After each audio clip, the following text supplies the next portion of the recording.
I was sitting in my daughter's living room, waiting for Gregory to come back from the kitchen, when the elderly man at the window caught my eye.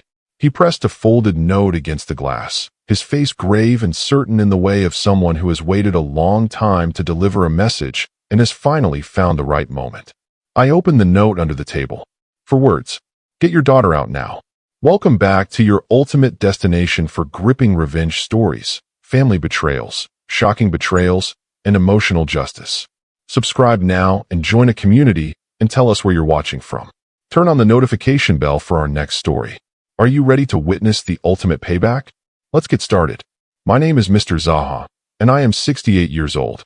I want to start with a confession. For 2 years, I almost didn't notice. That is the thing that sits with me most heavily when I look back at the full arc of what happened with Jessica and Gregory.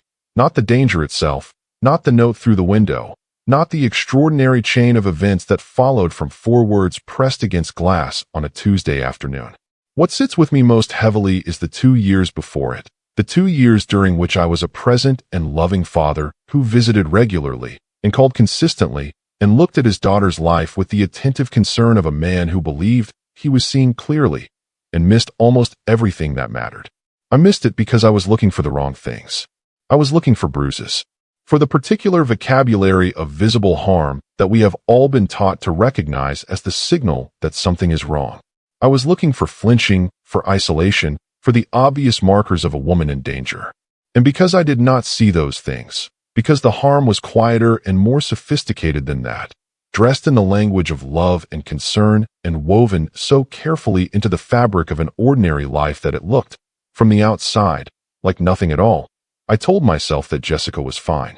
She was not fine, but I am getting ahead of myself. Let me start at the beginning, which is where honest stories always start. My daughter Jessica is 36 years old. She is the kind of person who fills rooms without trying, not with noise or performance, but with a quality of presence that is hard to name precisely and impossible to ignore once you've felt it. She has her mother's warmth and my stubbornness and a laugh that has been, since she was 3 years old, the best sound I know. She is a high school art teacher. She has been teaching at Millbrook High for 9 years, and her students love her with the specific, genuine love that children reserve for the adults who see them fully, which Jessica always has. Her mother, Ellen, passed away 7 years ago. A stroke, sudden and complete, the kind that does not negotiate and does not warn. She was 59 years old, and we had been married for 32 years, and her absence had become the organizing fact of my life, not in the way of paralysis, but in the way of a compass that has lost its north. I had learned to navigate without it. I was still learning. Jessica had taken Ellen's death the way she took most hard things, with an outward steadiness that I had always admired and had perhaps, in retrospect, relied upon too heavily. She was my constant after Ellen. She called every Sunday and visited every other weekend and brought me food I hadn't asked for and sat in Ellen's kitchen with me talking about nothing important and everything important, and she was the reason the house on Sycamore Lane felt like a home rather than a monument. Then she met Gregory Marsh. She met him at a gallery opening in Nashville. He was an architect, she was there for the art, and he had, by her account, been the most interesting person in the room. He was 41 at the time, 5 years older than Jessica, which had seemed unremarkable. He was handsome in a deliberate, architectural way, the kind of man who understood the impression he made and managed it carefully. He was well-spoken, well-read, the kind of man who asked questions that made the person he was talking to feel like the most interesting person in the room. I had met him 3 times before the wedding and had found him pleasant and a little too smooth, in the way of a surface that has been finished so carefully there is nothing for your hand to grip. I had told myself I was being a difficult father. Ellen would have known better. Ellen had a gift for seeing through surfaces that I had always marveled at and sometimes envied, and I believe with complete conviction that if she had been alive when Jessica brought Gregory home, she would have seen something in that first meeting that I missed entirely. But Ellen was gone, and I was doing my best, and my best had not been enough to see what was happening until an elderly man pressed a note against a window. The wedding was 18 months after they met, a fall wedding, October, at a vineyard outside of Nashville. Jessica was radiant in the specific way of a woman who has decided to be happy and is throwing everything she has into the decision. I walked her down the aisle and danced with her at the reception and told Gregory, in the direct way of a man who means what he says, that she was everything I had left in the world and that I expected him to understand the weight of that. He had looked me in the eye and said he did. He had not. The first year of their marriage, I had no specific concerns beyond the vague unease I had been telling myself was paternal overprotection. Jessica seemed happy. She talked about Gregory with warmth and described their life together in the language of genuine contentment. She visited less frequently, understandable, newly married, building a life. She called still, though slightly less often, and the calls were slightly shorter, which I attributed to the natural evolution of a daughter's life, when she has a husband and a home and the full occupancy of a shared existence. I told myself it was normal. The second year, I began to notice things I did not know how to name. Small things. The way Jessica would check her phone mid-conversation with a slight tensing of the shoulders that resolved when whatever she saw on the screen satisfied her. The way she occasionally started a sentence and then rerouted it, smoothly, into a different sentence, as if she had begun to say something and reconsidered. The way she laughed at Gregory's jokes, not the laugh I knew, the real one, the one that came from the belly and couldn't be stopped, but something shorter and more careful, a laugh that was doing a job. The way she never disagreed with him in front of me. I had known my daughter for 36 years. Jessica disagreed with everyone. She was constitutionally incapable of allowing a position she found wrong to go unchallenged. It had been, since childhood, one of her finest and most exhausting qualities. Ellen had called it her truth instinct. She argued with teachers, with coaches, with me, with her own convictions when she encountered evidence that required updating. She never disagreed with Gregory in front of me. Not once. I had noticed this and filed it under marriage requires adjustment and continued with the practiced fluency of a man who has gotten very good at not seeing what he doesn't want to see. The visit that changed everything happened on a Tuesday in March. I had driven to their house, a craftsman-style home in the Hillside Park neighborhood of Nashville, the kind of house that from the outside looked exactly like what it was supposed to look like, to drop off a chair I had refinished for Jessica. She had mentioned wanting it, and I had refinished it in my workshop, and I had driven it over on a Tuesday afternoon without much ceremony, because that was the kind of thing fathers did. Gregory was home, which surprised me. He worked from home 2 days a week, Jessica had told me, and apparently Tuesday was one of them. He answered the door with the smooth, managed warmth he always presented and told me Jessica was upstairs and he would get her, and directed me to the living room with the ease of a man entirely comfortable in his own home. I sat in the living room. The house was immaculate. Gregory was particular about order in the way that had always seemed, to me, slightly architectural, as if the house were a design he was maintaining rather than a place where people lived. Everything in its precise position. Nothing casual, nothing out of place, nothing that suggested the comfortable disorder of a life actually lived in a space. I sat on the couch and I waited. Gregory went to the kitchen. For water, he said, would I like some? And his footsteps went down the hall, and I sat in the silence of my daughter's living room and felt, for the first time without immediately dismissing it, the specific wrongness of the air in that house. I did not know yet what the wrongness was. I knew it was there. I was looking at the mantelpiece, at the photographs arranged there with the same precision as everything else, the wedding photo and 2 others, all perfectly spaced, perfectly framed, a mantelpiece that looked like a photograph of a mantelpiece rather than the actual thing, when the movement at the window caught my eye. An elderly man. He was perhaps 75, slight, with white hair and the weathered face of someone who spent time outdoors. He was standing just outside the window, close enough that his breath made a faint condensation on the glass, and he was looking at me with an expression I recognized immediately as the expression of someone who has something urgent to communicate and is calculating the cost of communicating it. He looked left. He looked right. Then he reached into his coat pocket and produced a folded piece of paper. He pressed it against the window.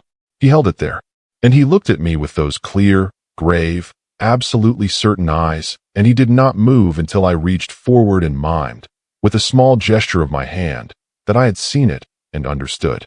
Then he lowered the paper, turned, and walked away from the window with the unhurried deliberateness of a man who has done what he came to do. I stood up from the couch. I went to the window.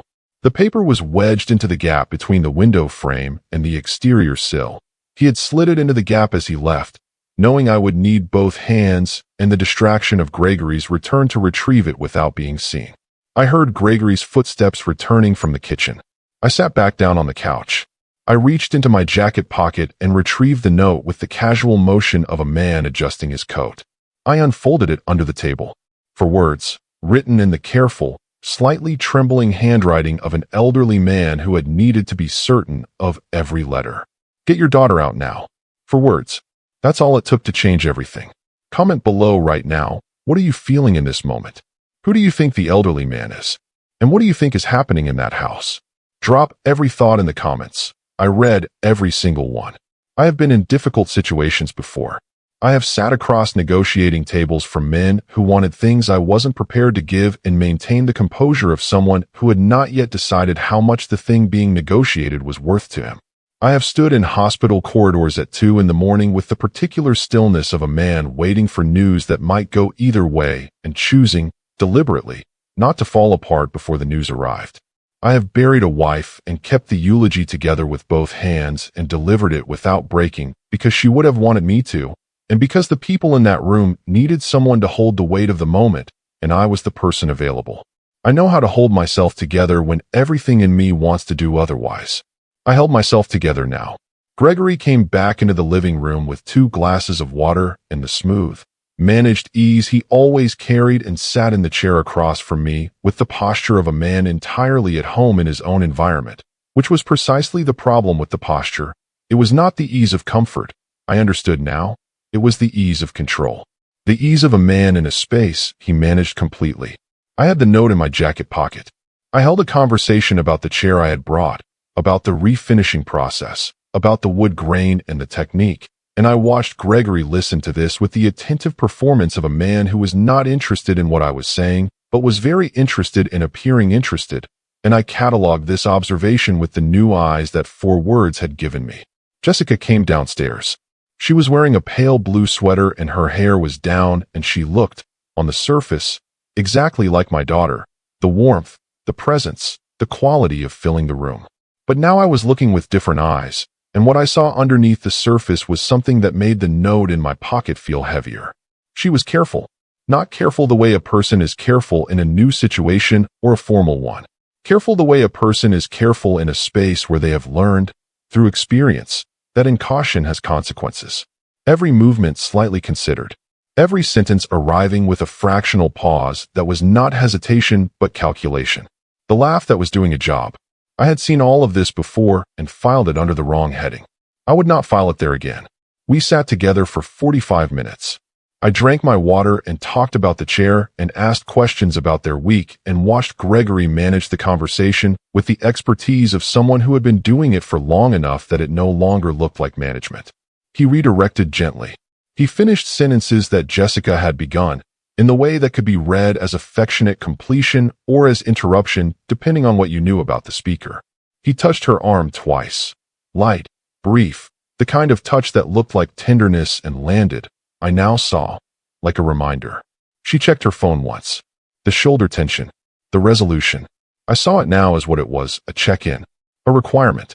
A location confirmation sent to a man sitting 12 feet away who needed to know, at intervals, that she was where she was supposed to be. I did not let any of what I was seeing reach my face.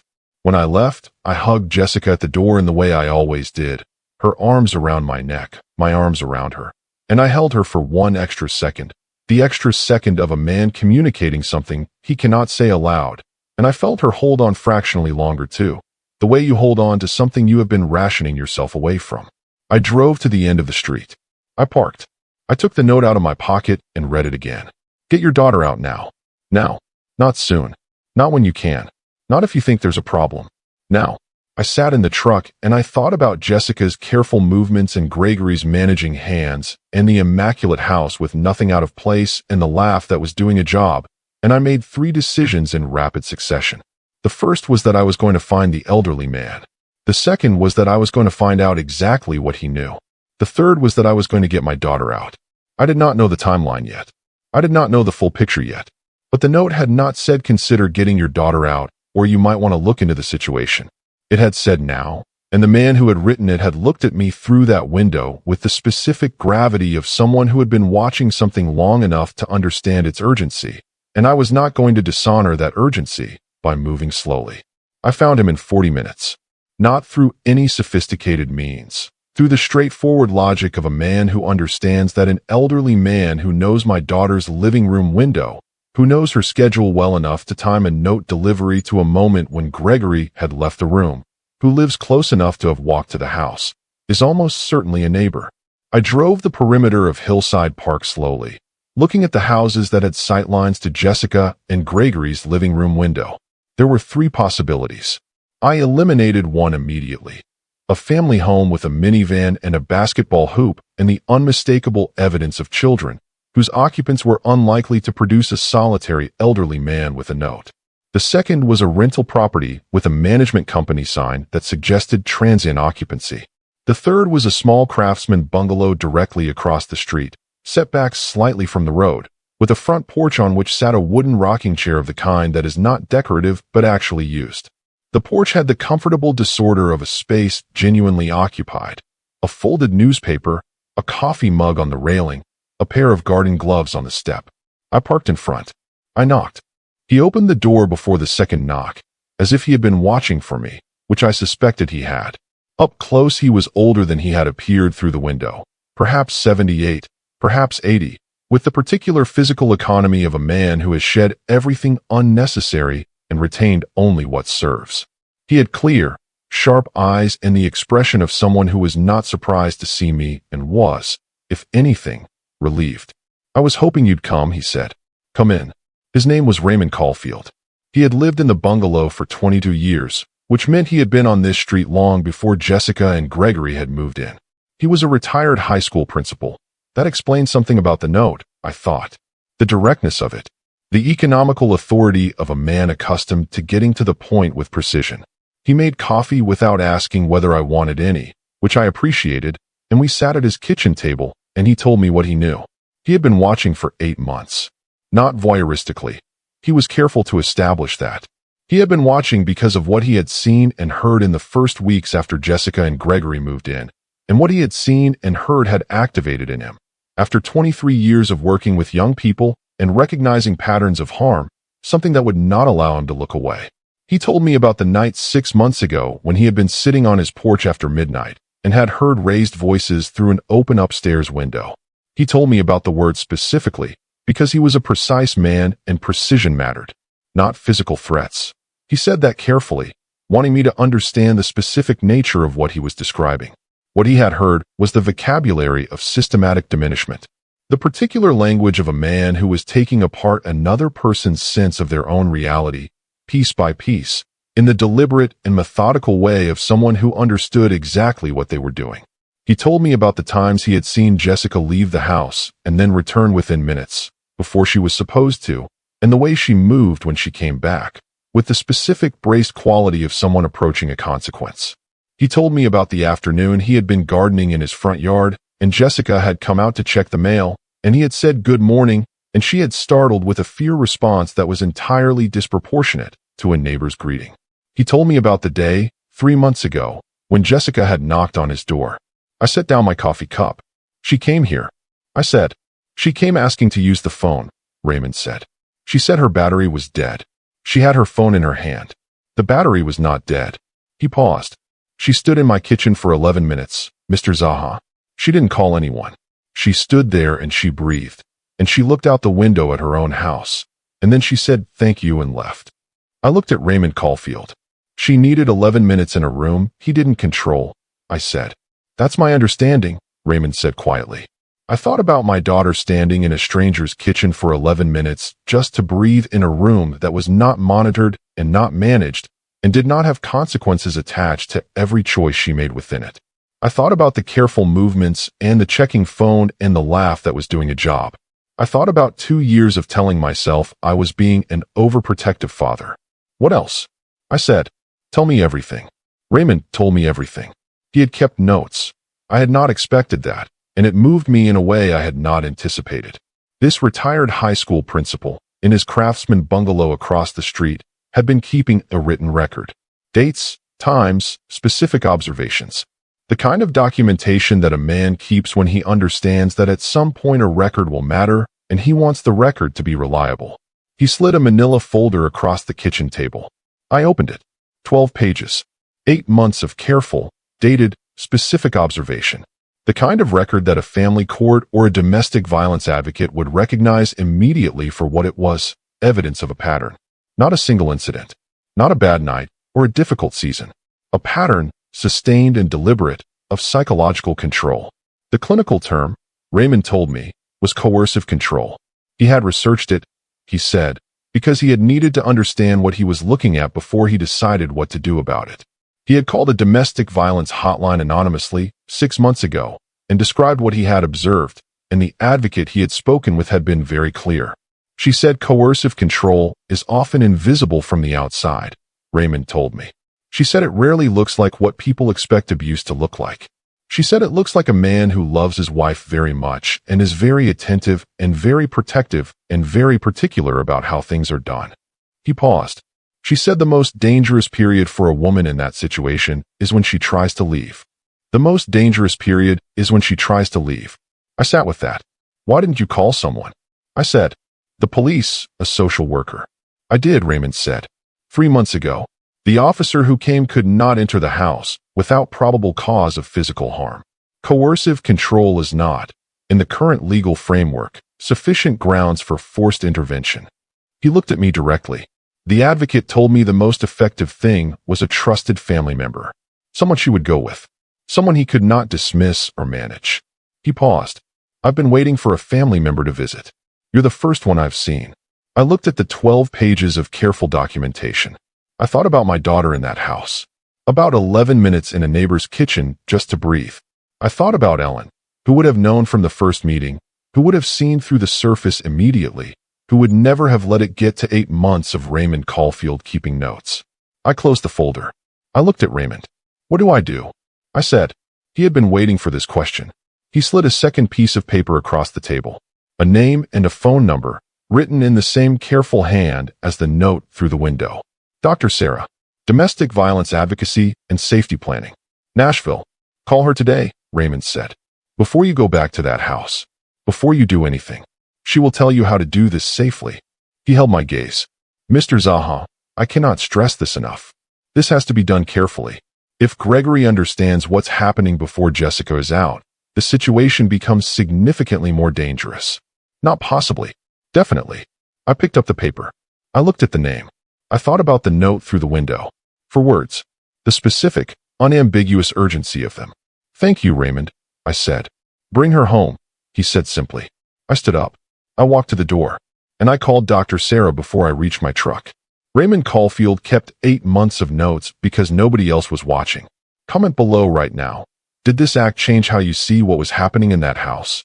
What did you feel when you heard about Jessica standing in Raymond's kitchen for 11 minutes just to breathe? Drop every thought in the comments right now. I am reading every single word. Dr. Sarah answered on the second ring. Her voice was the kind of voice that had been specifically trained by years of receiving calls from people in crisis. Calm without being cold, present without being performative, carrying the particular quality of someone who understood that the person on the other end of the line needed to feel heard before they could be helped and had learned to provide that feeling efficiently and genuinely simultaneously. I sat in my truck outside Raymond's bungalow, and I told her everything. Not a summary. Everything. From the 2 years of almost noticing to the note through the window, to Raymond's 12 pages of documentation, to Jessica standing in a neighbor's kitchen for 11 minutes just to breathe. I told it in the order it had happened because I am a man who processes things sequentially and because I needed her to understand not just the current situation, but the full shape of how it had arrived at this point. She listened without interrupting. When I finished, she was quiet for a moment, not the silence of someone gathering their response, but the silence of someone who has received information completely and is ensuring they have it fully before they proceed. Then she said, Mr. Zaha, what you're describing is a textbook coercive control situation. I want you to know that first, because I know that word, textbook, might sound clinical and distant, and what you're experiencing right now is anything but. What it means practically is that the pattern you've described is well documented, well understood, and there are specific and effective ways to address it. You are not navigating unknown territory. I have been here before, and I can help you. I exhaled. I had not known I was holding my breath until I released it. What do I do? I said. First, she said, I need to ask you some questions. The answers will determine what kind of safety plan we build and how quickly we need to move. She asked me 12 questions. Has Jessica ever indicated, directly or indirectly, that she is afraid of Gregory? Has Gregory ever made threats, explicit or implied, about what would happen if she left or if she told anyone about their relationship? Has Jessica been separated from her friends and support network? Has Gregory controlled her finances, her access to money, her ability to spend independently? Does she have her own transportation, her own phone account, her own credit cards or bank accounts that he doesn't control? I answered each one as honestly as I could, which meant acknowledging, again and again, how little I actually knew, how successfully the previous 2 years of managed surface had prevented me from understanding the actual dimensions of my daughter's daily life. Dr. Sarah did not make me feel worse about this than I already felt. When the questions were finished, she said, "Here is what I need you to understand before we go further. The goal of a safety plan is not speed. The goal is safety. Those two things sometimes align and sometimes conflict, and when they conflict, safety wins. Always." She paused. What this means practically is that we do not rush. We do not act on emotion. We do not confront Gregory. We do not signal to him that anything is changing, and we do not do anything that might cause him to accelerate his control before Jessica is in a position to leave safely. How long? I said. That depends on Jessica, she said. She has to be part of this. She has to want to leave, and she has to be ready to leave. And forcing the timeline before she reaches that point creates danger rather than removing it. A pause. Can you get to Jessica alone? Without Gregory present? I thought about the Tuesday morning visits. About the way Jessica sometimes stepped outside to walk me to my truck when I left. A small, casual gesture that I had never thought about strategically and was now reconsidering entirely. Yes, I said. I think so. Then here is what I need you to do, Dr. Sarah said. Go back tomorrow. Your regular visit, nothing changed, nothing that signals anything different. When you have a moment alone with Jessica, even 60 seconds, even 30, you say these words and only these words. She paused. You say, Jessica, I know. I'm here. When you're ready, I will get you out. You say nothing else. You do not ask her to confirm anything. You do not ask questions. You do not push for a response. You plant the seed and you leave it there. I wrote the words on the back of Raymond's paper. Jessica, I know. I'm here. When you're ready, I will get you out. What if she denies it? I said. What if she protects him? She probably will, Dr. Sarah said. At first, protecting the abuser is one of the most consistent and least understood aspects of coercive control. It's not weakness and it's not Stockholm Syndrome. It is the rational response of a person who has been systematically taught that the consequences of disclosure are worse than the reality of the situation. She paused. The seed matters anyway. The fact that she knows you know, that there is a door open, that someone is on the other side of it, that matters enormously, even if she cannot walk through it immediately. And if she's in immediate danger? I said, if something happens before she's ready, then we move to emergency protocols and we involve law enforcement, she said. But based on what you've described, the danger right now is not acute physical danger. It is sustained psychological harm, which is serious and real and requires intervention, but it is not the same timeline as immediate physical threat. She paused. Mr. Zaha, are you all right? The question surprised me. I'm her father, I said. I'll be all right when she's safe. I understand, she said. But I'm asking because what you're about to undertake requires you to be functional and controlled over a period of time that may be longer than you want it to be. You cannot do this if you fall apart in the middle of it. I thought about Ellen, about the hospital corridors at 2 in the morning. I know how to hold it together, I said. I believe you, she said. Call me after you've spoken to Jessica, day or night. I'll have my phone on. I did not sleep well that night. I lay in the house on Sycamore Lane and looked at the ceiling and thought about Jessica, about all the specific, particular details of her that I had known since she was born, the way she held a pencil, the way she argued when she was right, and the way she went quiet when she was wrong, the laugh, the truth instinct, the warmth that filled rooms. I thought about those qualities in the context of a house where they had been slowly, systematically, deliberately compressed, not eliminated, because you cannot eliminate the essential nature of a person, but constrained, managed, reduced to the minimum expression that a man who needed to control everything could tolerate. I thought about 2 years of almost noticing. I did not spend the night in guilt, because guilt in this moment was a luxury I could not afford and would not have served Jessica anyway. I spent the night in preparation, going over the plan, the words, the approach, the variables, building the mental architecture of a man who had a job to do and intended to do it correctly.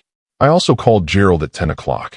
Gerald, who had been the recipient of every significant call of my adult life, and who answered with the focused calm of a man who had learned that late calls from Marcus Zaha required that quality. I told him everything. He listened without interruption until I finished. Then he said, "What do you need from me?" "I need you to start looking into Gregory Marsh," I said. "Professionally. His business, his finances, any legal history. Not aggressively, quietly. The kind of background research that doesn't show up as a flag." I paused. "If this comes to a legal separation, I want to know everything before he does." "I'll have something by the end of the week," Gerald said. "And Gerald, say nothing to anyone. Not even Barbara." "Understood," he said, without hesitation, because Gerald Beaumont was that kind of man. I went back the next morning. Wednesday, not my regular day, which meant I needed a reason. I had one. I told Jessica when I called ahead that I had found another piece of furniture in storage that I thought she'd want, which was true, and which gave me a plausible, ordinary purpose for the visit. Gregory was not home. The relief of that was physical, a loosening in my chest that I had not known was tight until it released. Jessica answered the door with the Wednesday version of the composure she had been wearing for 2 years, and I came in with the small side table I had brought and set it where she directed, and we stood in the kitchen making coffee with the comfortable routine of a father and daughter who have done this many times. I watched her. Now that I was watching with informed eyes, everything Raymond had documented was visible in the specific, quiet way of things that have always been there but required the right lens to see. The fractional pause before she spoke. The way her eyes moved to the driveway when a car passed outside. The way she held her coffee cup with both hands, slightly too tightly, in the way of a person who has made a habit of having something to hold. I waited for my moment. It came when she walked me to the front door. Gregory's car was not in the driveway. The street was quiet. She was standing beside me on the front step with the October morning around us, and she reached to hug me goodbye in the regular way, and I held the hug for the extra second, the second that said something, and then I stepped back and looked at her directly. "Jessica," I said. She looked at me. I said the words Dr. Sarah had given me, exactly as she had given them. "I know. I'm here. When you're ready, I will get you out." The response was immediate and physical, not words, not a breakdown, but something in her face that I will carry for the rest of my life. A crack, swift and involuntary, like a window absorbing an impact. The composure fracturing for one unguarded second before she rebuilt it with the practiced efficiency of someone who had been rebuilding it for a long time. She looked at the driveway. She looked back at me. "Dad," she said. Her voice was careful, managed. "I don't know what you think." "You don't have to say anything," I said quietly. "I'm not asking you to say anything. I just need you to know." I held her eyes. "I know. And I'm here." A silence. The October morning was cold and still around us. And then, briefly, barely, with the restraint of a woman who had learned to make herself very small, she nodded. One nod. Small and fast, and completely real. I squeezed her hand once and walked to my truck. I drove to the end of the street, and I sat there for a moment with my hands on the steering wheel, and I felt the full, specific weight of that one nod. The weight of a woman who had been waiting, possibly without knowing she was waiting, for someone to say those exact words in that exact way, and who had been found. I called Dr. Sarah. She nodded. I said. A pause. "That's everything," she said. "That's the beginning of everything, Mr. Zaha." Over the next 6 days, I built the infrastructure of an exit. Dr. Sarah guided me through it with the systematic thoroughness of someone who had done this before and understood every element that needed to be in place before the day itself arrived. She had a network, a quiet, effective, experienced network of people who helped with exactly this kind of situation, and she activated it on Jessica's behalf with the efficiency of a woman who understood that preparation was the difference between a safe exit and a dangerous one. Gerald called me on Friday. His research on Gregory Marsh had produced several things. The first was that Gregory had been married before. A 5-year marriage in his early 30s ended in divorce, the details of which were sealed by mutual agreement, but which Gerald's contact in the Nashville legal community had been able to characterize in general terms that were consistent with what Raymond Caulfield had been observing from his front porch. The second was that Gregory's architectural firm had several financial irregularities that were not yet formal investigations, but were the kind of irregularities that attracted attention from people whose job it was to notice such things. The third was that Gregory had, 2 years ago, placed both his and Jessica's finances under a joint management structure that gave him primary control over all shared assets, a structure that Jessica had signed, Gerald suspected, without fully understanding what she was signing. I thought about how well I recognized that particular dynamic. Is she financially trapped? I said. Significantly, Gerald said. Her teacher's salary goes into a joint account he controls. Her personal savings account was consolidated into the joint structure 18 months ago. She has one credit card in her own name with a low limit. A pause. Marcus, she has almost no independent financial access. I thought about Dr. Sarah's questions, about the access to money, about the ability to spend independently. What do we do about that? I said. I've already drafted a financial emergency provision, Gerald said. If Jessica agrees to it, I can establish an independent account in her name within 24 hours, with initial funds sufficient to cover 3 to 6 months of independent living. The funding comes from you, structured as a gift, which is legally clean and immediately executable. Do it, I said. Have it ready. Marcus. Gerald's voice carried the weight of a man about to say something he had been thinking about carefully. When this happens, when she leaves, Gregory is going to respond. Men like this do not accept the removal of control quietly. You need to be prepared for what that looks like. What does it look like? I said. Legal action, potentially. Harassment. Attempts to re-establish contact and control through whatever channels are available. Possibly attempts to reframe the narrative, to present himself as the wronged party. He paused. The documentation Raymond kept, combined with what I'm finding about his background, gives us a strong foundation. But it needs to be filed correctly, and it needs to be filed quickly once Jessica is out. How quickly? The same day, Gerald said. Ideally within hours. I thought about the architecture of what we were building, the account, the documentation, the legal filing, the safety network Dr. Sarah was assembling. The infrastructure of a rescue that had to be executed with the precision of something that could not afford to fail. I thought about Raymond Caulfield across the street, keeping his notes, waiting for a family member. I thought about Jessica standing in his kitchen for 11 minutes just to breathe. I thought about one small, fast, completely real nod on a Wednesday morning. Gerald, I said. Yes. How soon can we be ready? A pause. If Jessica is willing, if she says she's ready, I can have everything executable within 48 hours of that conversation. Then we wait for her to be ready, I said.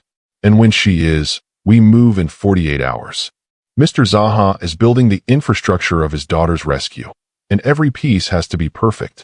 Comment below right now. What are you feeling as this plan comes together? What do you think Jessica is going through inside that house right now, knowing her father knows? And what do you think Gregory is going to do when he realizes what's happening? Drop every single thought in the comments. I am reading all of them. Jessica called me on a Sunday evening. Not her regular call time. Not the managed, scheduled communication that had characterized the previous 2 years, the calls that had the texture of reports rather than conversations. This was different. The number appeared on my screen at 8:47 p.m., and when I answered, the first thing I heard was silence.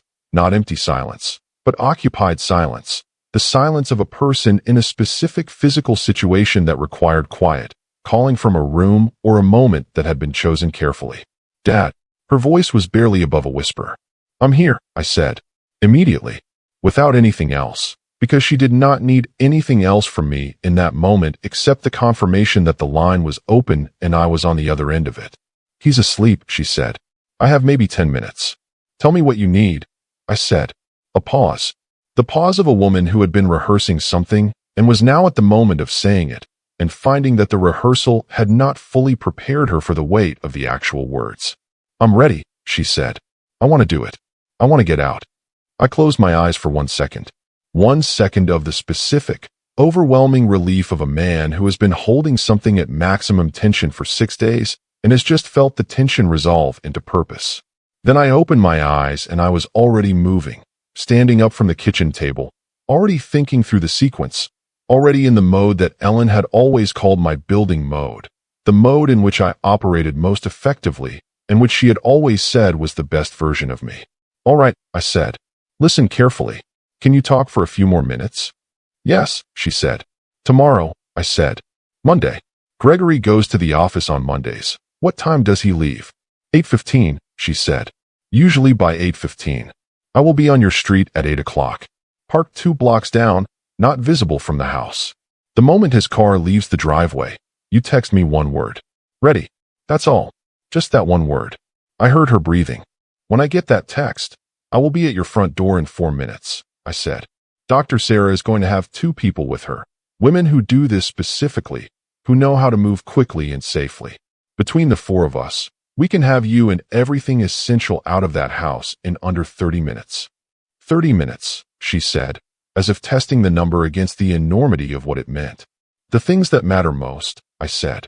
"Documents, your passport, your social security card, your teaching license, any financial records in your name. Medications if you take any. Whatever has meaning that cannot be replaced. Everything else is a thing, and things can be replaced." A silence. "Dad," she said, "what if he comes back? What if something changes his schedule and he comes back while we're—" "Dr. Sarah's team has managed this before," I said. "They have a protocol for exactly that scenario. You will not be alone in that house for a single moment of the 30 minutes. I will be there the entire time." I paused. "But Jessica, I need you to understand something. Once you send that text, we move forward. There is no pause, no reconsideration in the middle. If you have doubts, work through them tonight, before tomorrow morning. Not because I'm pressuring you, because stopping halfway is the most dangerous place to be." "I know," she said. "I don't have doubts." A pause. "I have fear. Those are different things." "They are absolutely different things," I said. "Fear is appropriate. Fear means you understand what you're doing. Doubts would mean you didn't." A small sound, not quite a laugh, but related to one. The first sound I had heard from Jessica in 2 years that was entirely unmanaged. "Gerald has an account ready for you," I said. "Independent, your name only, with enough to cover 6 months. The paperwork is already prepared. By the time you're out of the house tomorrow, the money will be there." Silence. "You did all of that already," she said. "I have been doing it since Wednesday," I said. Another silence. "Longer. Mom would have done this," she said. Not a question. "Your mother would have done this faster than I did," I said. "She would have seen it before I did." I paused.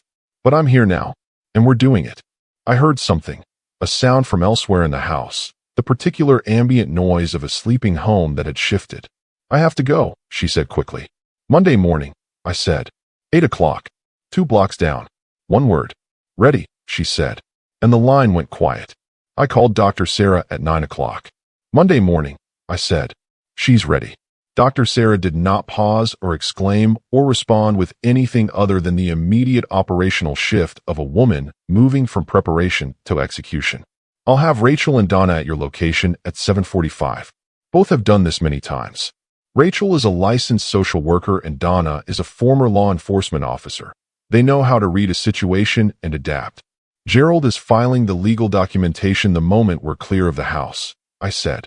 "Good," she said. "Make sure you have Raymond's folder.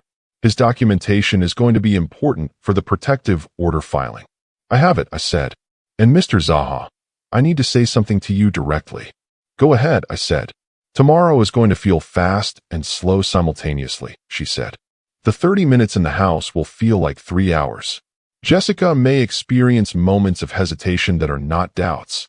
They are the normal neurological response of a person leaving a controlled environment that her nervous system has adapted to, even while her mind knows it needs to go.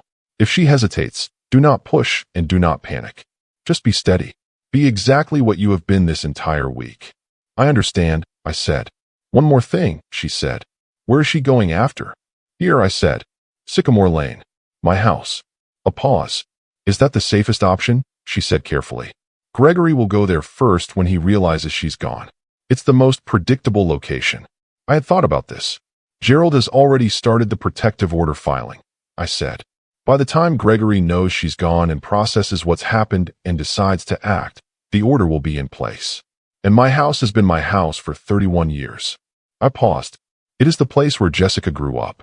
It is the place where her mother's things still are. If she is going to start rebuilding from a foundation, I want that foundation to be somewhere that has her history in it. A long pause. All right, Dr. Sarah said. Make sure Gerald moves fast on the protective order. He's already moving, I said. After I hung up, I sat at the kitchen table for a long time. I thought about Monday morning.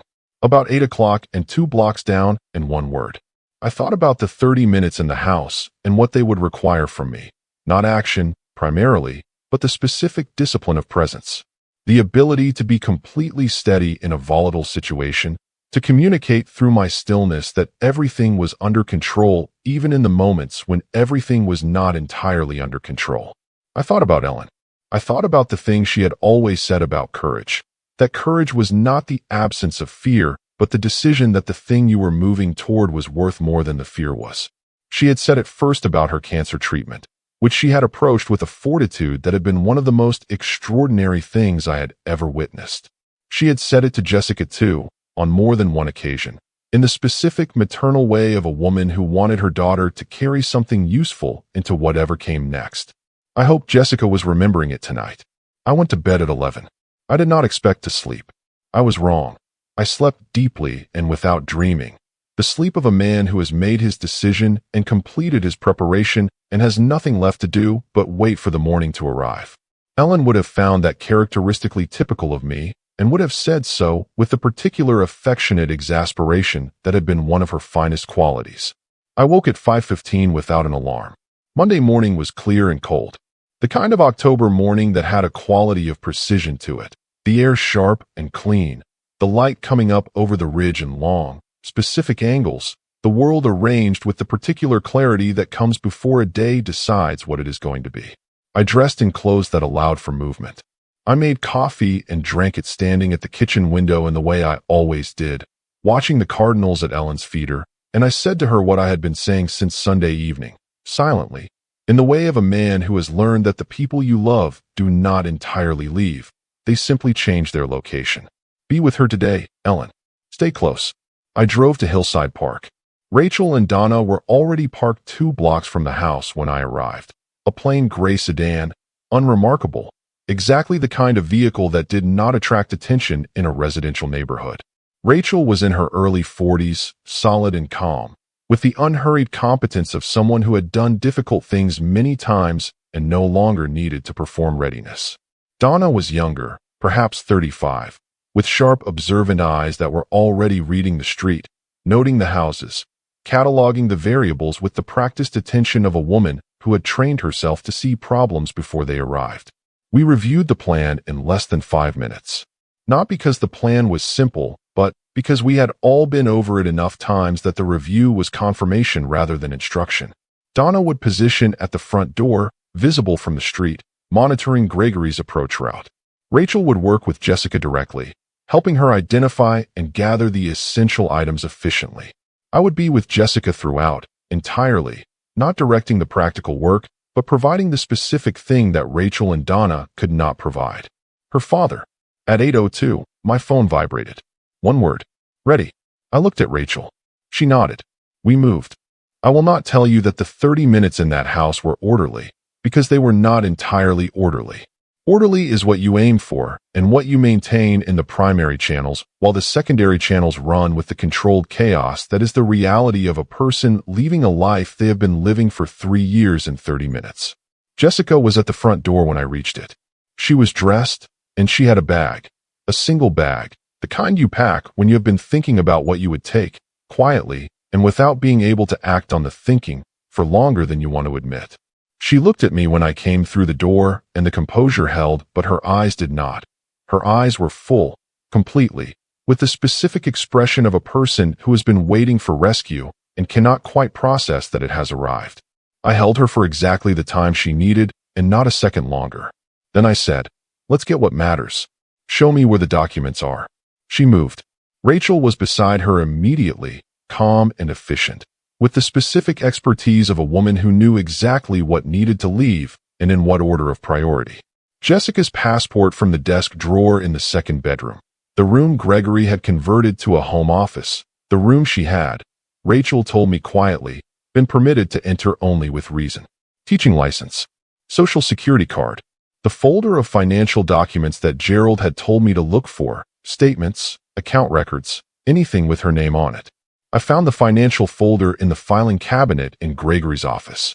Standing in Gregory's office was an experience I will not dwell on except to say that it confirmed, in the specific way that a person's private space always confirms the things you most needed to confirm, everything Raymond Caulfield had documented and everything Dr. Sarah had described and everything I had been refusing to see for 2 years. The office was controlled to a degree that was not organization. It was domination made physical. Every document filed with a precision that was not efficiency but surveillance. A binder on the desk. I opened it and found, in Gregory's handwriting, a log. Dates and times and locations and activities.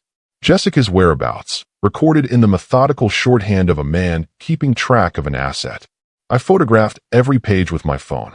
Gerald would want it. Donna appeared in the doorway. We need to move. 8 minutes. I closed the binder. I took the financial folder and followed Donna out. Jessica was in the living room with Rachel, her single bag over her shoulder, looking at the mantelpiece with its precisely arranged photographs. The wedding photo. The careful, architectural documentation of a life that had looked exactly like what it was supposed to look like from the outside. She reached out and took the wedding photo off the mantelpiece. I watched her look at it. Then she set it back down. She turned away from it and looked at me. I'm ready, she said. Full voice. Not a whisper. The real voice. The voice I knew, underneath everything that had been layered over it, still entirely itself. Then let's go, I said. We walked out of the front door of the house on Hillside Park into the October morning, and Donna locked the door behind us with the spare key. And we walked to the vehicles, and I put Jessica's bag in my truck, and she got in the passenger seat, and I drove us out of the neighborhood with the steady, unhurried pace of a man who has done what he came to do and is not running from anything. Jessica did not look back at the house. Not once. 3 blocks away, she began to cry. Not the careful, controlled tears of the managed composure she had been maintaining. The real kind, deep and unguarded and long deferred, the kind of crying that has been waiting behind a carefully constructed wall for a considerable time, and, when the wall finally comes down, arrives with everything it has been storing. I drove and I let her cry, and I did not say anything, because there was nothing to say that would have been adequate to the moment, and she did not need words. She needed the crying to finish itself. After several minutes, she pressed both hands to her face and took a long breath and straightened slightly. Where are we going? She said. Home, I said. She looked at me. Sycamore Lane, I said. Your old room. Your mother's kitchen. The cardinal feeder and the oak tree and the place where your history is. I paused. You're going home, Jessica. She looked out the windshield at the October road ahead of us, clear and open in the morning light, and something in her face did what faces do when a person has been in a compressed and airless space for a long time and has finally been given room to expand back into their own dimensions. She exhaled, completely, the full exhale of a woman who had just remembered how to breathe. My phone buzzed on the center console. Gerald. I answered on speaker. Protective order filed as of 8:43, he said. Effective immediately. I've also sent formal notification to Gregory's office and his attorney of record. A pause. It's done, Marcus. She's legally protected. Jessica looked at the phone. Then she looked at me. You had an attorney ready, she said. I had everything ready, I said. She was quiet for a moment. Then, how long have you been planning this? Since a man pressed a note against a window, I said. She looked at her hands in her lap. Raymond, she said softly. He knew.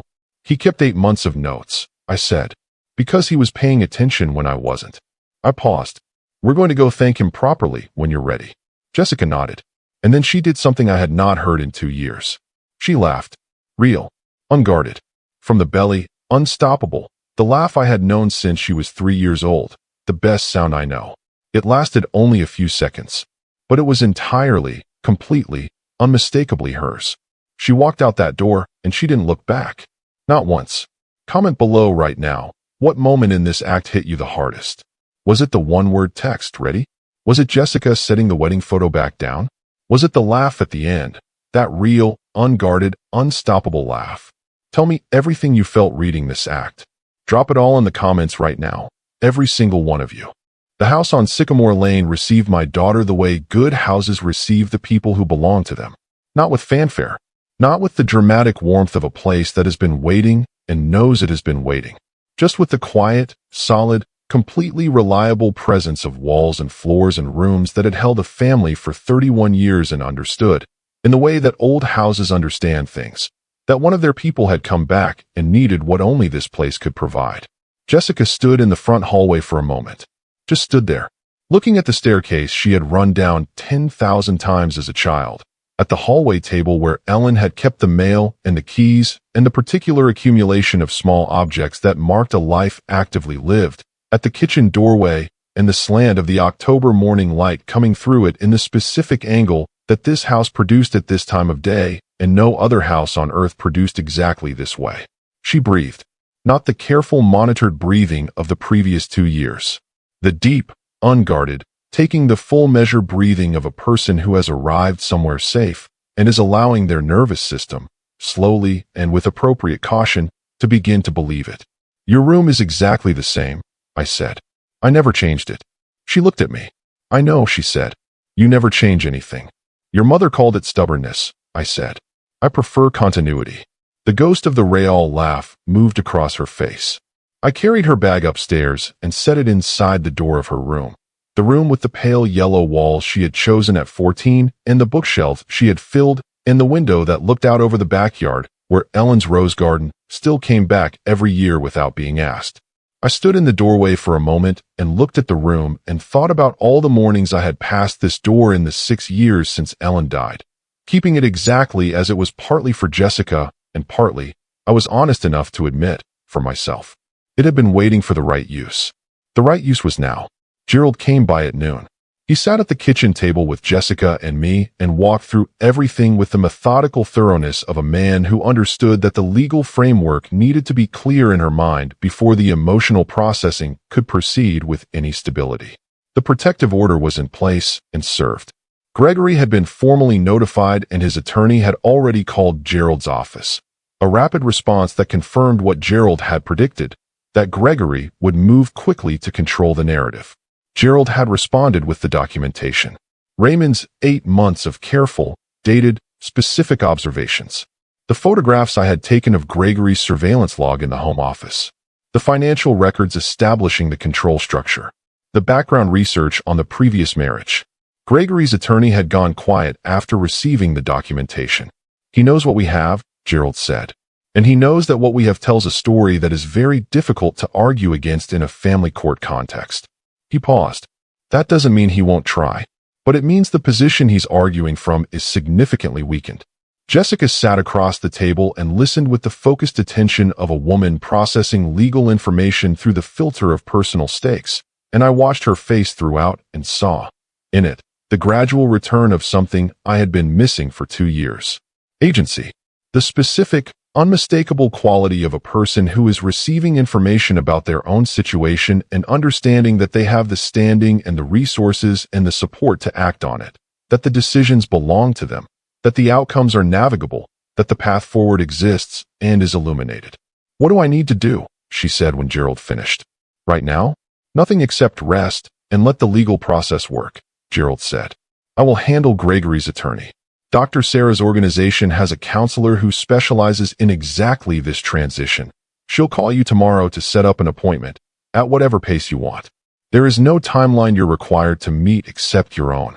Jessica nodded. She looked at me. Thank you, Gerald, I said. He squeezed Jessica's hand once across the table and stood and put on his coat and looked at us both with the expression of a man who had done what friendship required and was satisfied with the doing of it. Call me anytime, he said. Day or night. Both of you. After he left, Jessica and I sat at the kitchen table in the quiet of the afternoon, and I made soup. The tomato soup Ellen had made from scratch with the tomatoes she grew in the backyard. The recipe I had finally learned to make adequately in the years since she died. and we ate it together with the bread I had picked up from the bakery on Millbrook Street. And we did not talk about Gregory or the protective order or the financial situation or any of the specific, practical, necessary things that had occupied the morning. We talked about Jessica's students. She had a junior named Marcus. She laughed when she told me his name, who had turned in a painting for his semester project that had genuinely stopped her in the middle of grading. The kind of painting, she said, that you did not expect from a 17-year-old, that carried more weight than it had any technical right to carry, that made you look at it, and then look away, and then look back, because you couldn't quite hold it all at once. She described it for 15 minutes. I listened for all 15 minutes. And what I was listening to was not primarily the painting, though the painting sounded extraordinary. What I was listening to was the return of my daughter's voice, the full voice, the unmonitored, uncalculated, entirely genuine voice of a woman who cared passionately about the work she did and the young people she did it for, and who had been rationing that passion for 2 years in a house where enthusiasm without permission was a liability. The voice was back. Not completely. I was not naive enough to believe that 2 years of systematic compression resolved in an afternoon of tomato soup and bread. What was back was the frequency, the tuning, the proof that the signal had always been there, that it had never been destroyed, only suppressed, and that suppression and destruction were entirely different things with entirely different prognosis. Raymond Caulfield came to dinner on Wednesday. Jessica had asked for him specifically. She had said, the evening before, that she needed to thank him in person, not with a card, not with a phone call, but face-to-face, in a room, in the way that some things required. He arrived at 6 o'clock with a jar of homemade apple butter from a farm stand outside of town, and the same quiet, precise dignity he had carried through the window and across his kitchen table and into everything I had observed of him. Jessica met him at the door. I stood back and watched my daughter look at the man who had kept 8 months of notes in a manila folder because he understood that someone needed to be paying attention, who had waited on his porch and pressed a note against a window and walked away with the unhurried deliberateness of someone who had done what was required and would wait for the rest to unfold. She hugged him. Raymond Caulfield received the hug with the slightly surprised and then entirely genuine warmth of a man who had not expected it and found it moved him more than he had anticipated. Thank you, Jessica said, for watching, for not looking away. Raymond stepped back and looked at her with those clear, sharp eyes that had first caught mine through a living room window. I was a high school principal for 23 years, he said. I learned a long time ago that the most important thing you can do for a person in trouble is refuse to pretend you don't see it. He paused. Your father did the rest. We ate dinner at Ellen's table, the four of us, me and Jessica and Raymond and Gerald, who had driven over when I called because he was Gerald, and that was what Gerald did. We ate pot roast and bread and the apple butter Raymond had brought, and we talked about things that were both ordinary and, in the context of the week, extraordinary. The restoration project Gerald was advising me on, Raymond's garden, Jessica's students, the structural work Danny in Oregon. Not Danny, that was the other story, I reminded myself. The details of different lives beginning to blur at the edges of exhaustion. After dinner, Raymond and Gerald sat on the front porch with their coffee, and I helped Jessica with the dishes in the kitchen, the two of us standing at the sink the way we had stood at this sink 1,000 times when she was growing up, her washing and me drying, because that had been the arrangement since she was tall enough to reach the faucet. Dad, she said. Yes, I said. I need to tell you something. She handed me a plate without looking at me. I knew. For a long time before you came to the house that day, I knew something was wrong. Not in the way that, I knew it the way you know something you're not ready to name yet. The way you feel a thing before you have language for it. I dried the plate. I know, I said. I didn't know how to ask for help, she said. I didn't know how to say it out loud because saying it out loud meant looking at the whole thing directly. And I was afraid that if I looked at it directly, it would be too large to survive. And now, I said. She handed me another plate. Now I think the not looking was what was too large to survive, she said. The looking is just the truth. And the truth, it turns out, is survivable. I set the plate in the rack. Your mother used to say that, I said. Almost exactly. Jessica smiled. The smile was completely hers, the full one, the one that reached everything. It had been a long time since I had seen it without the layer of management over it, without the fractional calculation of whether it was permitted. It was entirely permitted now. It was entirely free. In the weeks that followed, Jessica rebuilt. Not quickly. I want to be honest about that, because quick would be a lie, and this is an honest story. She saw Dr. Okafor's counselor twice a week, a woman named Beth who had the particular quality of a person who understood that healing was not a linear process and did not pretend otherwise. Jessica described Beth as the kind of therapist who did not let you get away with anything, which Jessica said with the appreciation of a woman who understood that being led away with things had been part of what had gotten her into the situation in the first place. The divorce proceedings were underway. Gregory's attorney had initially presented an aggressive position, as Gerald had predicted, but the documentation had done its work and the position had moderated significantly as the weight of the evidence became undeniable. There would be a process. It would not be without difficulty.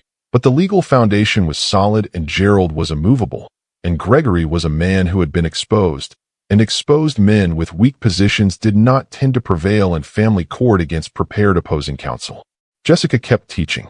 She had taken a week, with the school's support, Millbrook High, where she had been for 9 years, and where the administration knew her and valued her, and did not require explanation beyond what she was prepared to give.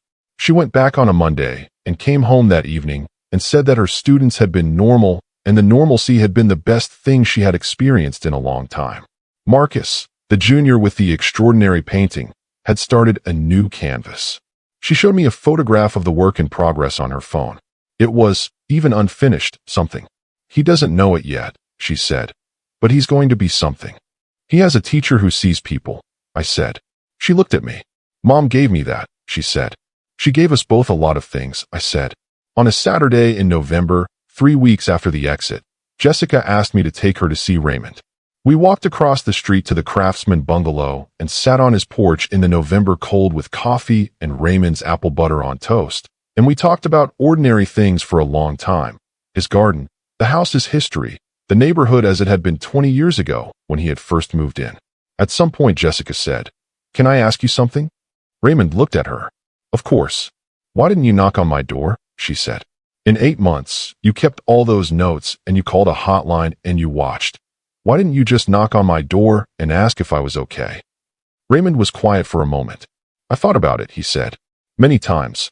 But I spoke to an advocate who told me that a direct approach, someone asking the woman directly, in a space he controlled, could make the situation more dangerous rather than less. Because he would know that someone had noticed. And his response to being noticed would be to tighten the environment." He paused. "So I waited for a family member. Because a family member was the one variable he could not control or dismiss." He looked at her steadily. "I'm sorry it took as long as it did." Jessica looked at this man who had spent 8 months paying attention on her behalf, at considerable personal inconvenience, and with no obligation whatsoever, simply because he had decided that looking away was not something he was willing to do. "Thank you, Raymond," she said again. "You're welcome," he said simply. We sat on the porch for another hour in the November cold, the three of us, and the conversation moved through various channels of the ordinary and the specific and the quietly significant. And at some point, I looked at my daughter sitting in the November air with her coffee and her color back and her voice back and her laugh present and available and real. And I thought about Ellen. I thought about what she would have said, seeing this. Not about Gregory, not about the 2 years, not about anything that had gone wrong. About right now. This porch, this morning, this specific configuration of people who had found their way to each other through a note pressed against glass. She would have said, "Marcus, look at her." So I looked. I looked at my daughter, 36 years old, art teacher, woman of the truth instinct and the real laugh and the quality of seeing people fully that her students loved her for. And I let myself feel the complete, uncomplicated, overwhelming gratitude of a father who had almost missed it and had not missed it, and was sitting on a November porch with proof that the most important things, if you move toward them rather than away, have a way of surviving everything that tries to end them. I am Mr. Zaha, and I am 68 years old.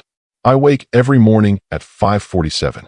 I make coffee in Ellen's kitchen and stand at the window and watch the ridge and the cardinals at the feeder and the oak tree in the yard. The rooster clock with its cracked face ticks on the wall. The rose garden has gone dormant for winter. The cane's bare and patient, waiting for the spring that always, without fail, comes back. Jessica is in the yellow room.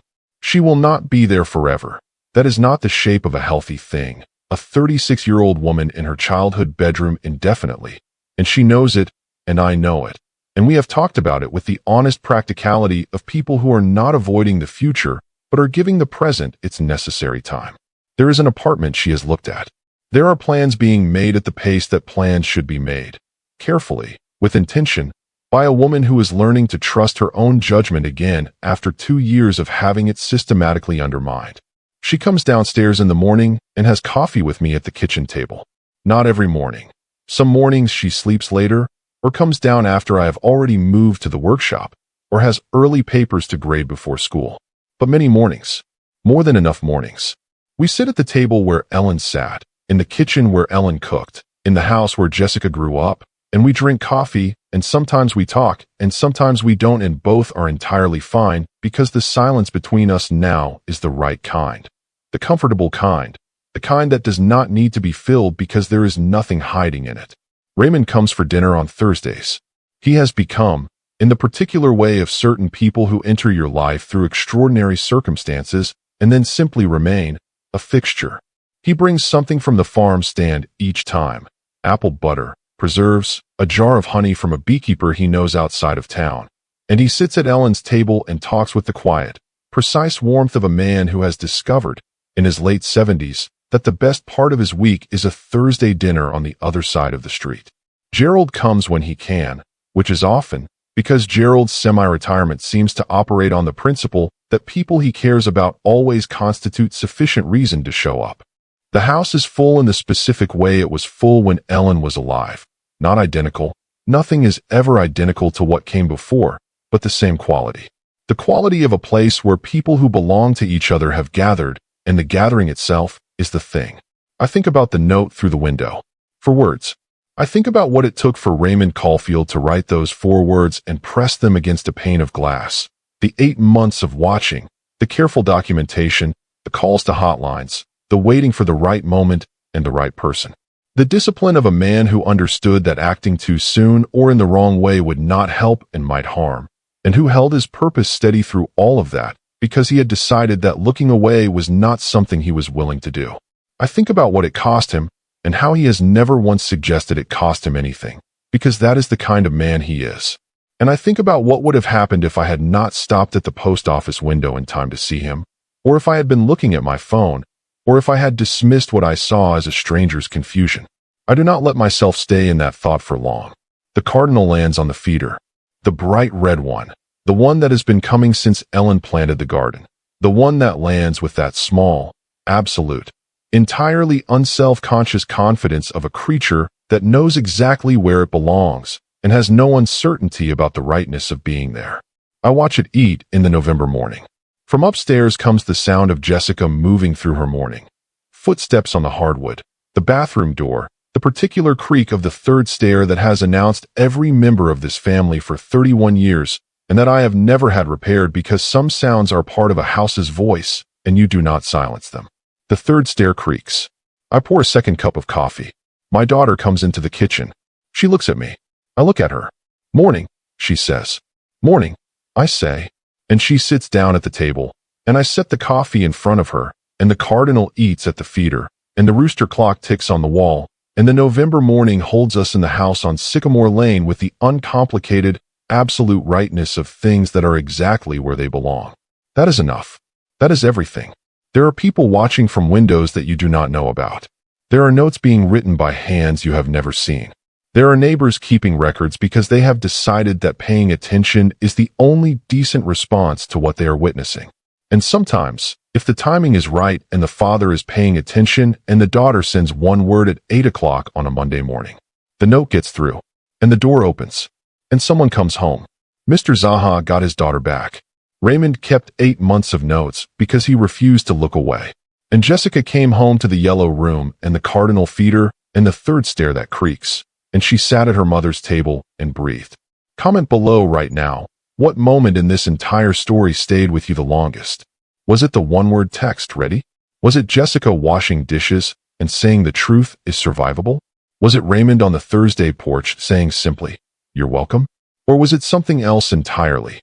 Something that reached into your own life and touched something you recognize? Drop every single thought in the comments. Every one of you who made it to the end of this story, I see you. Tell me what it meant to you. Right now, in the comments. Thank you so much for watching my story all the way to the end. Your support means everything. Don't forget to subscribe to my channel and drop a comment below. I'd love to hear your thoughts.